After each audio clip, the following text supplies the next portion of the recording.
Good evening, everyone, and welcome to Etcetera with the Woodards. I'm your host for this evening, Craig Woodard Sr., and this is episode 59. Can you believe it? Episode 59 is upon us already. I tell you what, this episode is going to be. I want to play a certain role for you guys. I want to play the courtroom reporter for you. I'm the eyes and the ears in the courtroom, and I want to explain exactly what it is that I saw for you guys at the preliminary hearing. Before I get into that, I wanted to tell you guys about my trip. Of course, talked about this before we left. Deontay and I were not on this past Sunday due to my travel schedule. I did decide to travel back to Erie, Pennsylvania. Got invited to the Dr. King, the 15th annual Dr. King Awards dinner, which was held at the Ambassador Hotel, Upper Peach Street. And it was a packed house up there Saturday night. It was it was cold. It was super cold. I tell you what, I flew in, got in Saturday morning, flew right into Erie, Pennsylvania, to the airport on the Breeze Airlines. They have a one-way flight now that just, I believe, started last year from Tampa to Florida, or I'm sorry, Tampa to Erie. And man, I tell you what, it was cold stepping outside of the airport for the first time. It's been a couple years since I've been up that way. But yeah, walking to the rental car kind of got me shook a little bit. I was like, "Oh, it's cold out here." But I grew up in that, man. So got there, went riding around a little bit, looked at Erie, just kind of sharing my trip with you guys. Um, you know, rode around some familiar places that means to me. I went to St. Patrick grade school and went down 4th Street. Obviously, the gym and the school have been ripped down. I saw the church down there. It was just kind of humbling to see, the parking lot, and also real surprising to see that Erie Insurance has taken over downtown. I mean, it's Erie Insurance everywhere down there. Rode around a little bit, rode up to, where I grew up, right on 24th and 25th and French, right around that area. We lived on 24th and then on 25th Street, but 25th and French, if you were going west on 25th Street, you would have driven right through our living room. But that house has now been torn down, and it's like a parking lot or something like that now, but it's 1 block away from the stadium. But my grandparents lived 1 block up. My grandparents, my grandma and grandfather Francis, my mom's parents lived a block up between German and Holland, and so I rode by there. My uncle Roland still lives there. We went to breakfast one morning, so that was a lot of fun. But I noticed that there's a lot of homes that have been torn down in the neighborhood. It was just kind of sad to see, but it was just mixed emotions because, I grew up in that area and had some fond memories there, and great times, and it was great. I then went to 25th in German, and then I rode around where, Cello lost his life. Rode down that street, and just tried to take things in, and it was, the whole thing was a little bit emotional for me, being up there for the first time since this happened. But I got to go to um, the dinner that night, and it was super cold out and snowing. But inside the Ambassador, just seeing a ton of people that I know, a lot of family members. Actually met a couple family members for the first time as well up there, and got to sit with my group of friends and advocates. The twins, Terry and Jerry Roberts, and Malcolm Pulliam, and Deontay Cooley, and Sarah Bridget sat right next to me, my sis.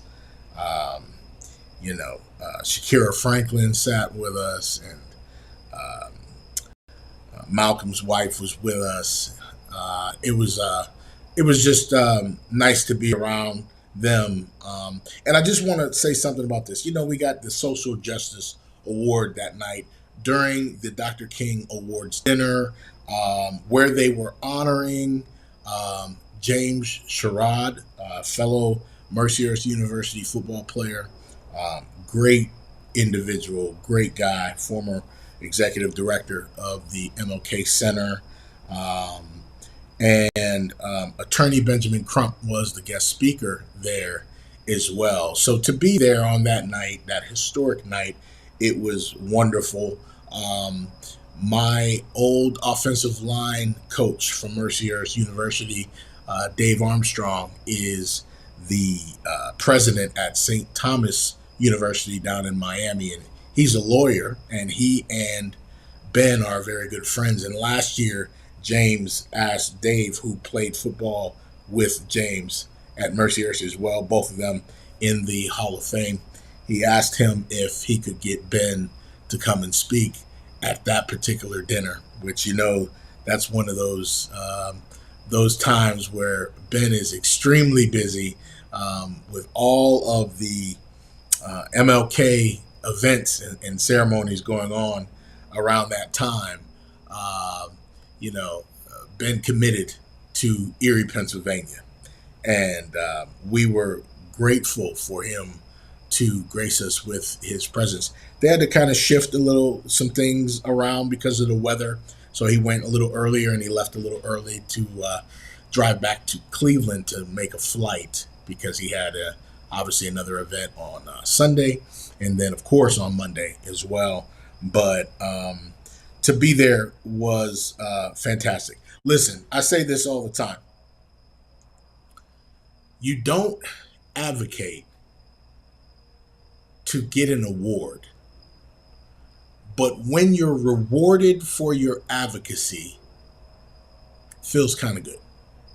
Feels kind of good, Nothing wrong with that. For people to recognize the work that you put in, and I tell you what, I just really was amazed by how many people came up to me and said, "We watch your podcast all the time from down there in Tampa, Florida.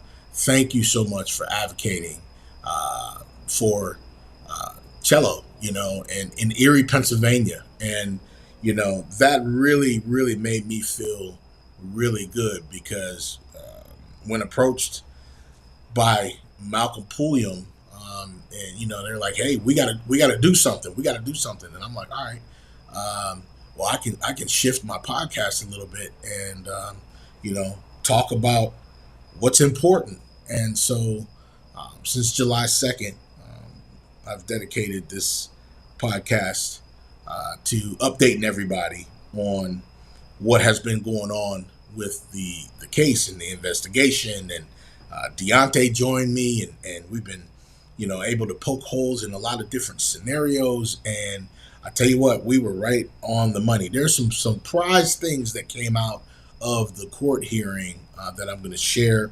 I did do a live Facebook Live right after the court hearing, but officially on the podcast, I wanted to go over some things. So, but back to the dinner. The dinner was fantastic. It was wonderful. I really appreciate Marcus Atkinson for putting everything together, along with everybody else, board members, everyone that considered honoring the advocates with this social justice award. I thank you all. Thank you. I really appreciate it. Very, very kind. And and we keep it moving. We got work to do. We're still at the beginning stages here, and we got some work to do. But I was able to spend some time with some family and some real dear people to me when I was in town, and it makes you realize the value of life. Um, you know, Tomorrow's never promised to us, and it just makes you think when you sit down and break bread with someone that you care about. Is this going to be the last time that I see this person? You know, sometimes that can happen, and unfortunately, and we don't know when that's going to happen. Mostly, um, so you have to enjoy those times and remember those smiles and just remember the hugs that you get and the people that you come across, man, and value those, especially as we get older. And it really is no age limit on this, but as you get older, man, life is just very, very valuable to us. So, woke up yesterday morning, bright and early, a little bit after 7. Um, Preliminary hearing started at 9 o'clock. We knew that it was in courtroom H, and that is the largest courtroom in the Erie County Courthouse, and rightfully so. Um, it was almost wall to wall. There were some blank, empty seats there, but um, by far, uh, Cello's side had the majority of people filled in those seats. I want to thank everyone that came out to the court hearing yesterday. The ones that were able to make it, we really appreciate everyone coming.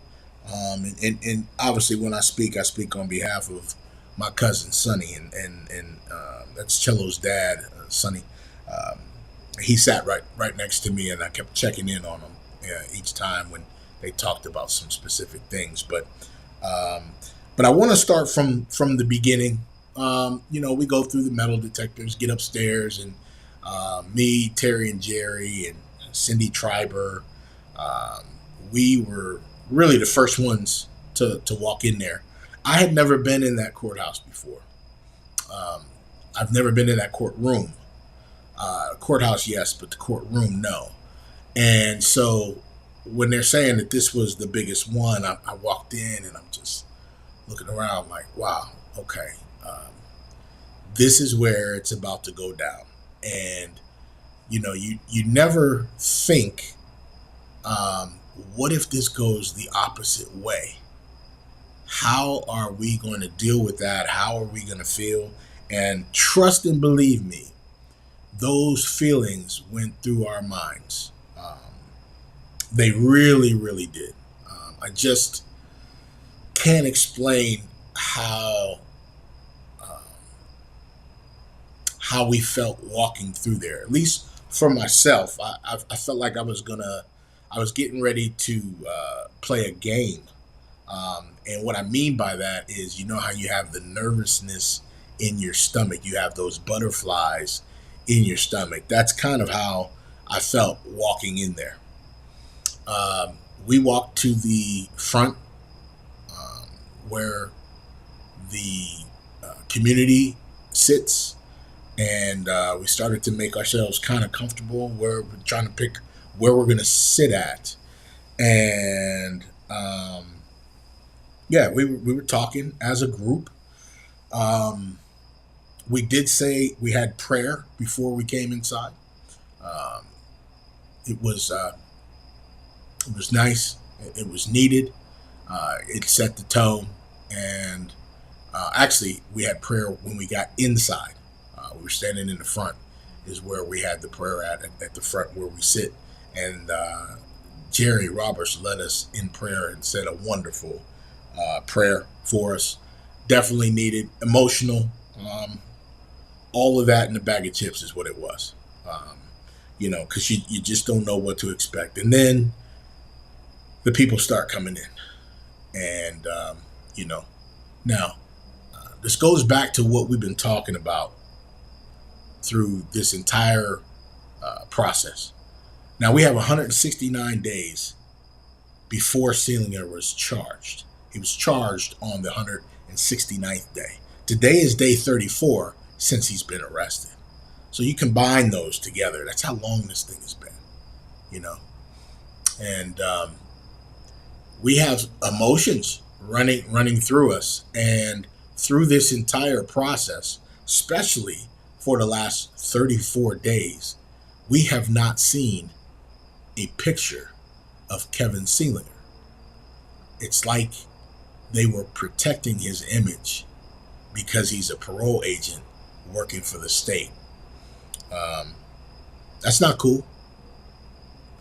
If it would have been me, if it would have been anybody else, they would have had our mugshot, they would have had our perp walk, and anytime the news would have played it, they would have referred back to those images. And so we didn't know what he was going to look like. We know what he looks like, but we didn't know what he was going to look like. We didn't know how that image was going to be. Is he going to be in handcuffs? What's going on? You know? And so we had all of the range of emotions going on, and the not knowing what to expect. My cousin Terry told me that when he comes in, he's going to come through that door right there. And the defense sits on the right-hand side looking at the judge. And so there's a lot of police presence, deputies from the sheriff's department, all through there. Saw my cousin Jerry Carr. He's a deputy. He came over and shook his hand, and he and I played flag football against each other some years ago, and it was good to see him. And he actually, his post, he stood right behind Sealinger. But before that, we're standing in the front, and a white lady comes walking up to us, and she has glasses on and long black hair. And she said to us, I am Kevin Sealinger's mom's friend. So I am sitting over here, but I wanted to come up to you all to give you my condolences. And we said, thank you very much. That was very much appreciated. I wanted to share that because some people look at this situation as a horrible situation on both sides. There's some trolls out there that we know, you know what I mean, that post some nasty stuff about Cello, and they're strictly one-sided. But I want to be clear with everybody. As we fight for justice for Cello, we have no bad blood with Kevin Sealinger's wife, his children. We don't want things to happen to them. That's not how we roll. We want to keep the main thing, and we want him to be held accountable for his actions, regardless of what role he plays working for the state. That's what we want. We don't want bad things to happen to his family. And the fact that she came up and gave us her condolences, I thought that meant that she had some type of, it speaks to her character. You know, I don't know who that woman was, but that was appreciated that she said that. I can also say, as far as what I heard, that was the only person that came over and said something. Not that someone else may have said something to someone else, I don't know, but as far as what I observed. And this is before the court hearing started. I believe the FOP was in the place to be. I believe they sat right to the right of us as well. Um, but there wasn't that much support on the other side. Um, However, when you turn around and you look on our side, it's nice to see the faces that were over there and the people that were sitting in the seats. And for those of you that could not make it but wanted to be there, shout out to you all as well. I do understand. I know how that feels. This is the first time I was able to actually physically be there when it had something to do with cello outside of the national protest that I was a part of down here in Tampa. And I wore the same T-shirt to the court hearing that said 814 we won't stop with a fist on it, and at the bottom said hashtag justice for cello. You know, so there are people that want to be there but can't physically be there. We are not going to fault you for not being able to be there. We know if you're thinking about cello, we appreciate it and we feel it. This was a collective thing. The entire community of Erie, Pennsylvania, and to be honest with you, surrounding areas. Some people outside of the city that really support what we're doing because they believe in justice and they believe in what's right. And what's right is right and what's wrong is wrong. Malcolm says that all the time. So it was a blessing for me to be able to be there in person to witness a lot of these things myself. So we're getting close to 9 o'clock. The deputy presence is getting thicker and thicker. They're in specific positions, for their posts of where they're standing. All of a sudden, the door opens. We look up. Everyone kind of gasped a little bit. And Seelinger comes in. And he's in handcuffs. And he's in a red jumpsuit. And the first thing he did was look around the room from his right to his left. And when he looked to the right and started to scan over, our eyes did cross. And I did want to look at him in the eye. And our eyes did cross briefly as he was walking to his chair. And then he puts his head down. And for the majority of the time, he kept his head down. Like this was coached. Like he was told to look sorrowful. Like he was told to not look cocky.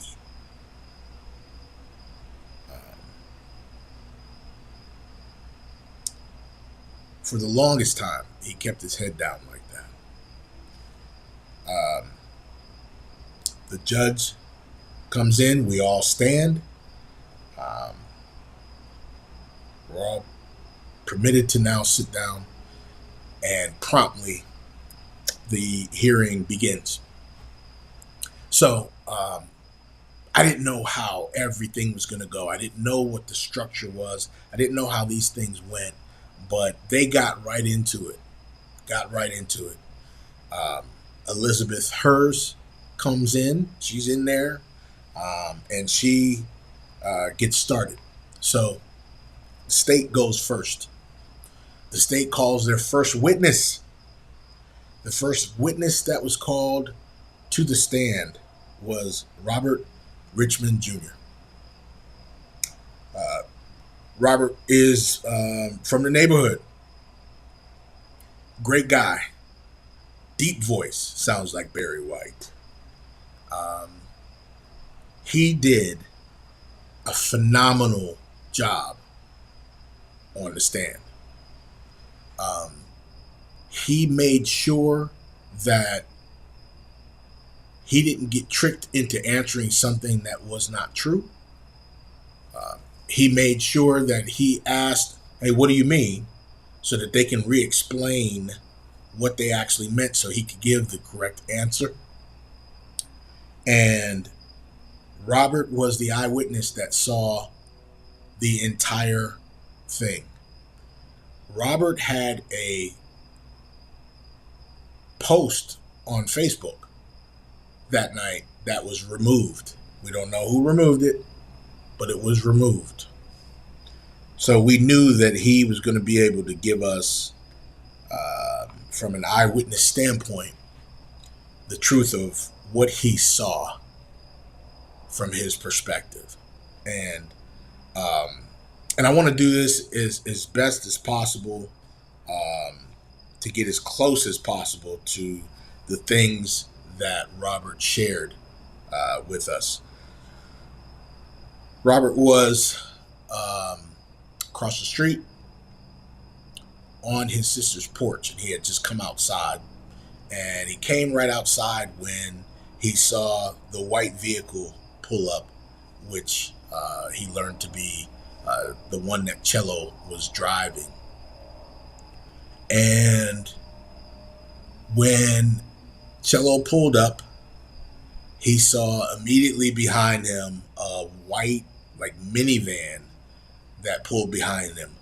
No emergency lights, um, no indication that it was law enforcement, um, no markings on this vehicle at all. Um, he said he saw, um, which we know is Aaron Osborne, get out of the vehicle from the driver's side, and he walked up close to the driver's side where Cello was. And he said that he heard him say, "Put it in park, get out of the car." And when he said that, um, he said that he saw the door open on the passenger side, and which was Shamel that came out of the passenger side. And she came out, closed the door, walked behind the car, and walked in between the two vehicles. And when she got by the driver's side brake light, getting ready to cross the street to go to the driveway, um, Cello started to pull out of the parking spot. So he starts to go to the right to pull out of the parking spot. So the vehicle is now moving. Now, I want to backtrack for you, because in the video that we shared from the Ring video, that was really tough to see. Of course, you could hear pretty well on it. Um, but from the video, it does not look like the car is moving. But we have an eyewitness, Robert Richmond Jr., that's saying that when Shamel got back to the driver's side brake lights right around there, and she's passing there, Cello had begun pulling out of the parking spot very slowly. Um, at that time, he noticed. Now, the reason why Robert said that what was going to happen is because he saw the guy that was yelling, "Put it in park, get out." He had like some type of a tan, like, flak vest on or something like that, but he didn't notice any writing on it. But he's trying to find out what this dude being Cello, is going to do, because these guys pulled up behind him and they're telling them to put it in park and get out the car, and they're in an unmarked, and he has no idea who they are either. And so, as Cello's starting to pull out of the parking spot, um, that's when Kevin Seelinger gets out of his vehicle, and he wasn't sprinting, but he wasn't walking slowly. So you can interpret that how you want to interpret that. But he was moving at a fast pace, and he went in between the cars and to the driver's side of the vehicle. But keep in mind, Cello's vehicle was not stopping. It was still in motion. So he's pulling out to straighten up in the street, and he's starting to go straight. And Seelinger is yelling, "Put it in park, get out of the car." Based on what Robert said was, and don't quote me on this, but what I got from him was that um, Seelinger never made it to the actual driver's side window. He didn't make it that close to the car. He was in between the middle part of that's in between the back door and the front door. He made it right around that area, yelling, "Put it in park, get out of the vehicle." The car was still moving, so I want to make a point here. With the car moving away from the parole agent is not in danger. The car's moving away from the parole agent, from both of them. Neither one of them were in danger when the car was moving. All right, I want that to be clear. As Cello continues to pull away, 3 shots rang out. That's not Robert's words, but we hear 3 shots on the video. Robert didn't know how many shots. He just said shots, more than one. So I want to quote that because I don't want to put words in his mouth based off of his testimony. He said shots fired. I don't know how many. It was more than one. It was shots. And he's kind of ducking down a little bit because he's out there. You know, he's now, I believe, on the sidewalk, he said. At that point, he heard the vehicle, vroom, like one hit on the gas, vroom, and then it started to die down, and then he didn't hear it again. And the car, at that point, just started to coast. He said 5 to 10 miles an hour down the block. And it just kept going. He said Seelinger is in the middle of the street. Osborne comes back to his vehicle, gets in his vehicle, pulls up to Seelinger and tells Seelinger, "Get in." Seelinger then gets into the vehicle, and they follow the vehicle that's coasting down the street. Robert then moved in the middle of the street, and he never lost the line of sight of the vehicle until he couldn't see the vehicle anymore. Now, what he was, and this is his words, he was expecting to see some type of a chase ensue. But there was no chase because the car was only going coasting 10 miles an hour, if so, down the street. And so what Robert did is he walked down the street. It went a block, and he walked down the street. He walked right up.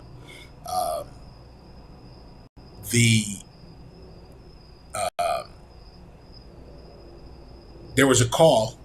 This is the other thing that Deontay and I talked about because we have some really good sources. And the people out there know who you are, and we thank you. We have had a lot of sources to give us information. And we did bring this to you before on one of the prior episodes on Etcetera, that there was a task force going on in the area that night. And in court, they talked about the task force and that they all knew, because they were all part of this team, they all knew who was in the area that night. So Seelinger and Osborne were part of this task force. It's to get guns off the streets, whatever the name is. But it's important for you to know that, because it's important for you to understand that Seelinger knew that there was police presence down the street. They were in the neighborhood for a reason. They planned to be there. And so the Erie police hear an unfamiliar voice on the radio saying, "Shots fired."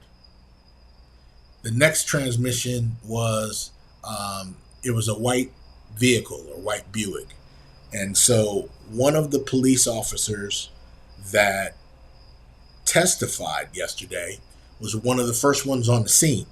And he pulls up German Street right on 27th, and he sees the vehicle coming down the street slowly, Cello's vehicle. He then saw that there was a person that was slumped over towards the passenger seat. And so he pulled his police cruiser up so that he could let Cello's vehicle run into it and stop.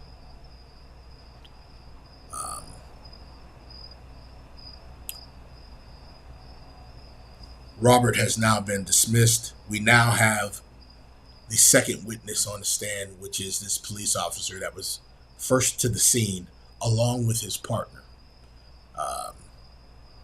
He got out and went over to the passenger side to try to open the door, but the door was locked and the window was up. His partner then tried to open the driver's side door. It was locked. The window was down. He reached in and unlocked the door to open the door, and then the car was placed in park. They cleared the vehicle, meaning they looked to make sure that nobody else was in the back seat of the vehicle, to make sure everything was safe. And maybe not in that order, but the vehicle was cleared. They then removed Cello from the vehicle and placed him on his back right by the driver's side. They assessed the situation to see wounds, and obviously from the call they knew that this was the person that was shot. They noticed the wounds. The officer that was testifying stated that he took out a kit, emergency kit, and was handing it to the other officer to try to apply pressure on the wounds because that officer did not have latex gloves on. He mentioned that. They then made another transmission to the police, and the corporal was there in 2 minutes. This corporal was the third person that the state called to testify. I cannot recall his name offhand, but he was called to testify. He comes up. He's been doing this for quite some time.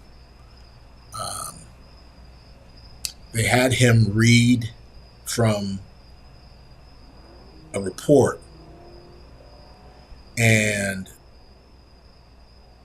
he read some terminology from this report, but what stood out to all of us was the fact that he read that Cello was shot from behind. He was shot in his back. His back had a wound that the bullet entered. It punctured his lung and went out of his chest. We were thinking, based on what we were told before, was that he was shot in the chest. And we're sitting here trying to figure out, how was he shot in the chest if he was hanging on the driver's side door? This doesn't make sense. This doesn't make sense.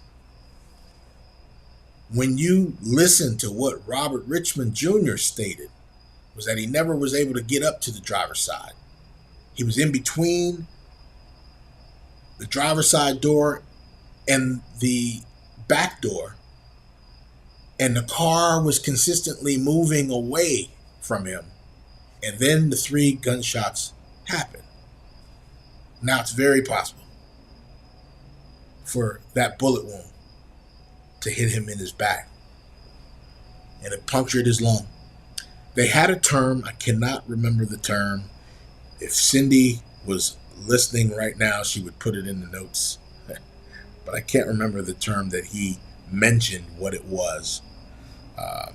But what he saw was bubbles of blood coming out of that wound, which meant that Cello was still alive and still breathing, and those bubbles were coming from his lungs.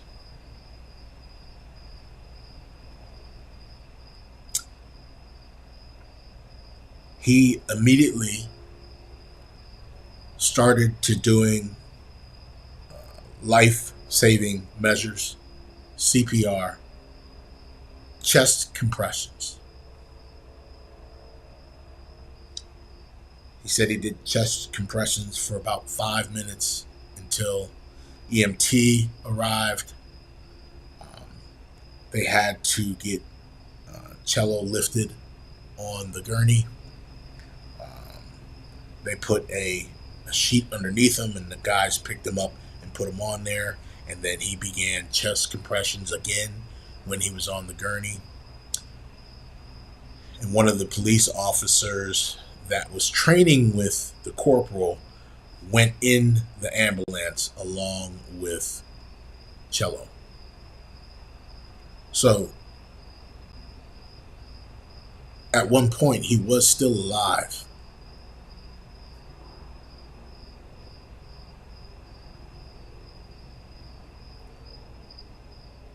And I just can't imagine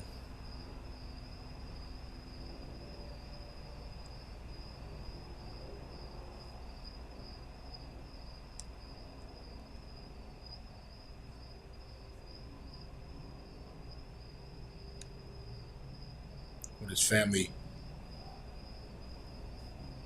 was going through when they heard this. My cousin Sonny was sitting next to me. I kept checking in on him. Miss Martha was sitting in front of me. At one point, she got up and walked out of the courtroom.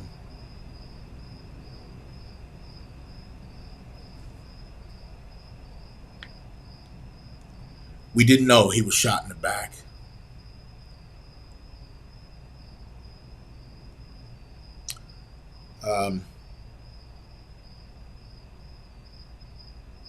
The one thing that the defense did not discuss was what was the original statement. The original statement from the very beginning, the first time we heard from the state, their statement was that the officer was being dragged.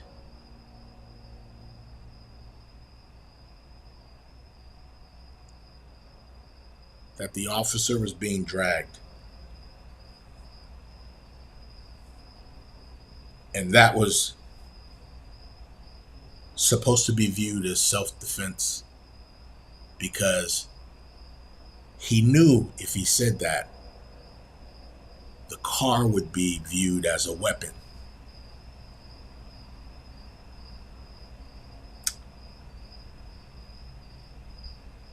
We knew the story didn't make any sense. We knew it. Even if it happened from the other side, it did not make any sense. We didn't hear any vocal comments of "please stop, I'm being dragged," nothing like that. If your partner's in distress and you're Aaron Osborne, you're hollering, we didn't hear any of that. Any of that. Going back to Robert Richmond Jr. on the stand, the DA, Elizabeth Hertz, asked him, "Did you ever see a parole agent on the ground?" And he said, "No, I've never seen the agent on the ground." So we do know that Seelinger was sent to the hospital for his wounds. I don't know what wounds he had because, as Robert said, neither agent was on the ground. And needless to say, the defense did not use the dragged strategy at all. And Cindy just texted me, as I told you guys, the officer referred to the wound in the back as a sucking chest wound. It was a sucking chest wound, which means there were bubbles of blood coming out, which meant that there was still air that was being breathed because he was still alive. Sucking chest wound. Dragged was never brought up by the defense as their defense, but yet he still said that this was self-defense. Don't understand it. Self-defense from what? The other thing that they mentioned was, when they were, they cut his pants off, they cut his shirt off. When it came down to them reviewing the body to see what wounds he had, they did find some cash in his pocket, and there was a bag with some white substance in it. I don't care. So what? And he died from 3 bullet holes, 3 gunshots, 3 bullets. He died because he was shot. And here's the other thing. Seelinger did not know that Cello had anything in his system when he was running up to the car. He did not know. And that wouldn't have mattered even if he did. You still don't shoot to kill. Keep the main thing the main thing. This was a homicide. This was ruled a homicide. And he died by the 3 bullets.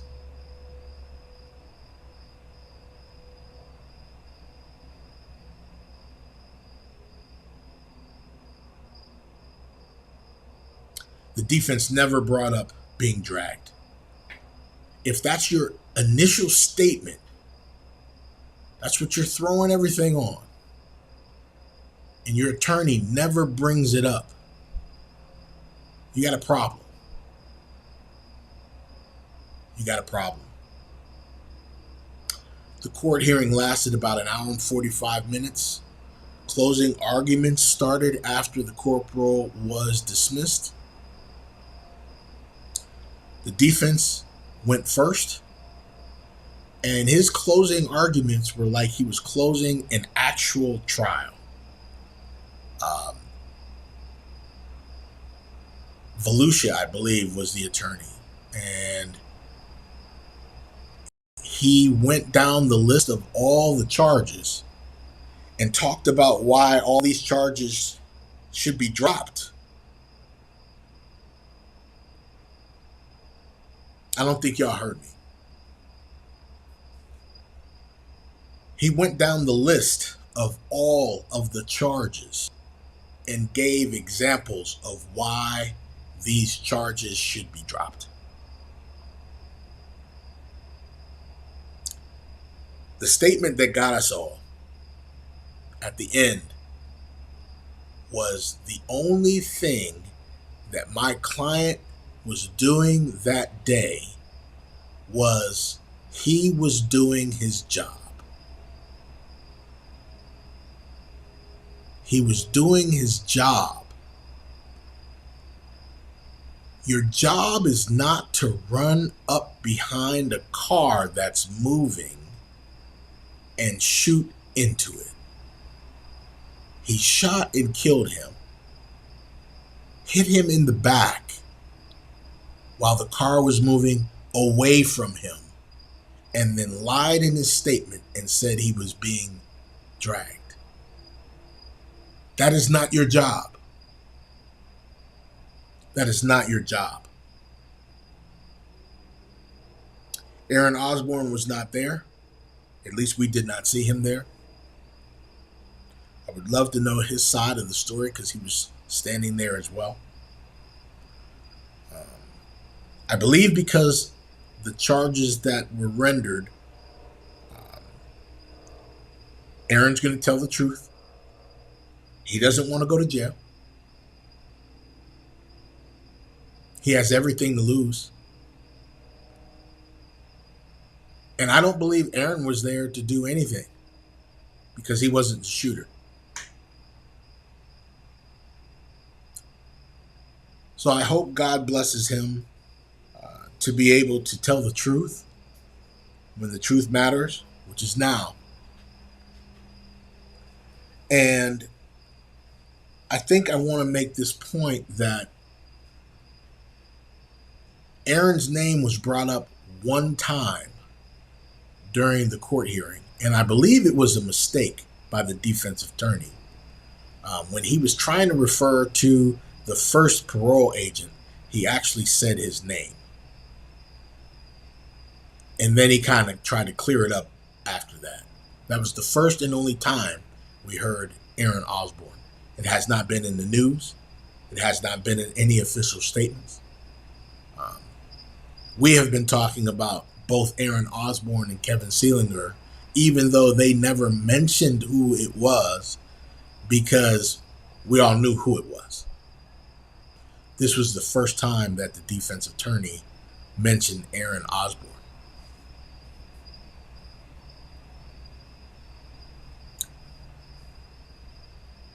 So the defense finishes their closing statement. And that is what he said. Kevin Seelinger was doing his job that day. Now, District Attorney Elizabeth Hers, it's her turn, her closing arguments. And she tore him up. She made sure that he knew that this was ridiculous. I tell you what, the jury was out on Elizabeth Hurst through this whole process for me. I did not know how this thing was going to go. I thought it was going to go typically how these things go with African Americans.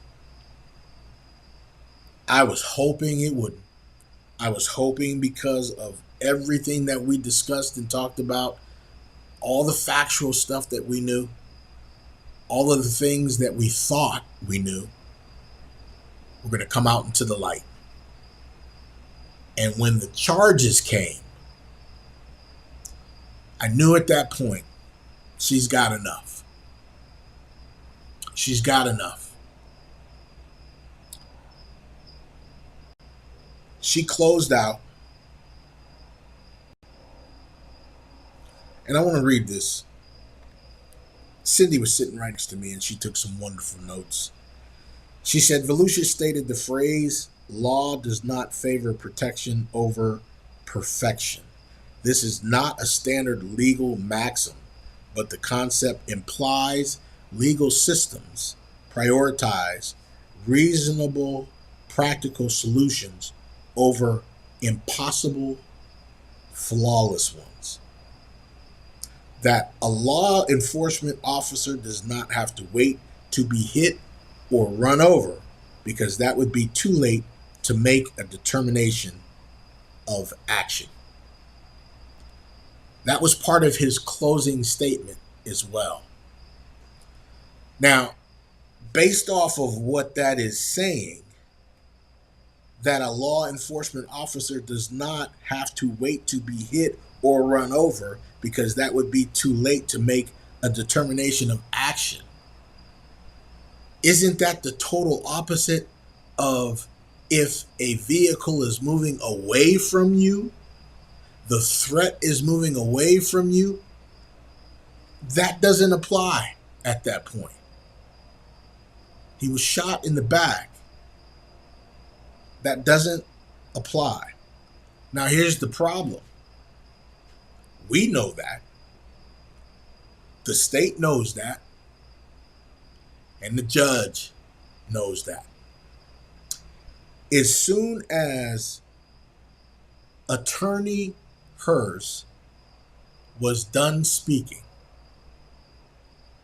the judge stated that these charges will be bound over for trial with the quickness. No hesitation. She jumped right on it. I didn't know what that meant at first until everyone started crying and Cindy was going crazy, and it was just a beautiful day. And then I looked up and Seelinger was gone already. My cousin Jerry Carr took him out already, and I look up and there's 8 deputy sheriffs standing in front of us. So I'm like, okay, this thing is over and we won. This is incredible. There were some tears there. It was emotional. It was a happy day.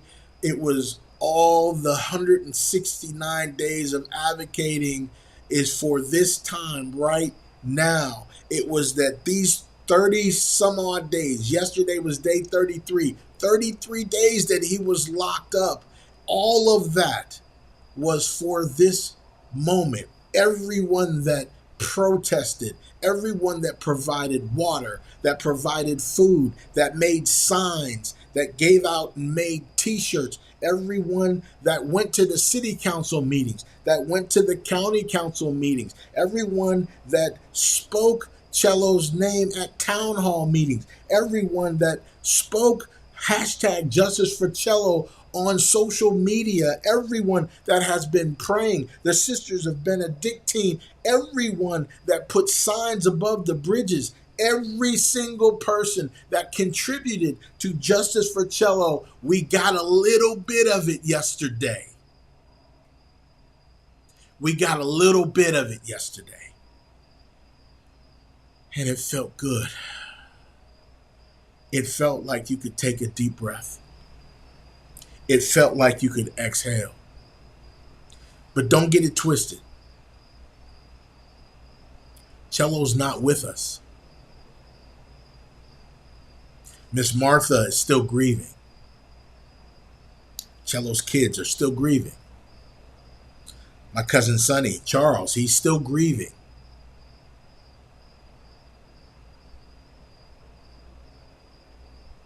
We want to get as much justice for Cello as we possibly can. We can't bring him back. That's the ultimate justice. But we can make sure, while we keep our foot on these people's neck, that this guy, this murderer, is held accountable. That he is held accountable for his actions. That he's held accountable for what he's done. And this is the first time in the country that a parole agent that shot and killed their parolee was charged with murder. The first time ever that he was charged with murder. And this is the first time ever that he remains in jail until the trial. Erie, Pennsylvania will be one to look on if this were to happen again. But we are going to continue to fight and advocate for these people in the future so that this does not happen again. And if it does, Erie, Pennsylvania will be the blueprint of how to handle it as a community. As a community, what to do and what not to do, because this wasn't a clean slate for us. We had some ups and downs, and we had some division throughout the process, and we had some issues. But if you keep the main thing, nothing can stop you, because together we are strong. Together we are strong. We are stronger together than we are when we're divided. And Erie will be the blueprint. When they look up Erie, they look up Justice for Cello, you're going to see a whole bunch of different stories. You're going to see a whole bunch of action. You're going to see a whole bunch of advocacy as far as what we've done to let people know that we're sick of it. We're done with this, and change has to happen. Justice for Cello, justice for change. We want to make sure that when this is all said and done and justice does come and this guy spends the appropriate time in prison, that we can change laws, that we can change how people look at these things, that we can change systemic racism, that we can take big cities and little cities and we can make sure that the powers that be handle these situations the correct way. Change is coming. I feel it. I feel it. I felt it in that courthouse. And I'm telling you what, as soon as Elizabeth Hurst was done speaking and that judge said that the charges are bound over for trial, within a second, I knew that she knew that everything the defense was saying was bull. There was no dragging. If there was no dragging, there's no self-defense. He shot and killed him, and he needs to pay for it. Plain and simple. And that's where I'm at with this right now. That is where I am at with this right now. It was a wonderful day for Cello's family yesterday, and we're still at the beginning stages of this, and we have a long way to go, and we ask and pray that you all hang in there with us. We're going to start to feel and to hear and to see a lot from the other side, because they're hurting, because they wanted to get him out of jail, but he's going to be in there until the trial, okay? And Robert Richmond just checked in, man. Robert, I just want to tell you, man, in front of everybody, brother, we appreciate you. We appreciate your guts. We appreciate the fact that you went up there and you handled your business. We appreciate everything that you said. We appreciate you setting the record straight. It just was a wonderful, wonderful testimony yesterday when you testified. And we got the full picture of what happened based on what you said. I really believe God put you there for a reason, my brother. I really believe God put you there for a reason. And I appreciate you sharing the story with everybody and telling the truth to power. I really appreciate you, Robert. Listen, much love to everybody out there. It was great to be in Erie, Pennsylvania. It was wonderful to see everybody. Mimi O'Connor, oh, her and Vlad, so great to see you and your husband, finally to meet you guys in person. I met so many people and talked with so many people that I've spoken to on social media, but got to see them in person. Saw my cousin Brian Arrington, who was coming out of the courthouse. He was a state trooper. It was just wonderful to be in town, and it was great to be there on an historic day as of yesterday. And we still got some work to do. We still have some work to do, and we're going to continue to put pressure. We're going to continue to talk about what we need to talk about, and we're going to do it with class. The one thing that I can say about what everyone, this is a community thing, what everyone has done is there has been no violence. There has been no violence. You all are special. We've wanted to. We've felt that way. They need to know that. They need to know that we felt like doing some things, but there was no violence. Guys, we could not have handled this any better. We could not have handled this any better. Um, let's continue to stay nonviolent. Let's continue to brush off the other side that says things. They're going to pick with us. They're going to try to get us to come out of our shell. They're going to try to bait us. Don't fall for it. Don't fall for it. We'll be fine. And we're going to push change in the future because it seems like this is what Cello would want. This is what Cello would want. Okay. I appreciate you guys. We'll be back here on Sunday night, probably around 8 o'clock, with episode 60 of Etcetera with the Woodards. For Deontay Cooley, I'm Craig Woodard Sr. I appreciate you guys. Thank you all for watching today.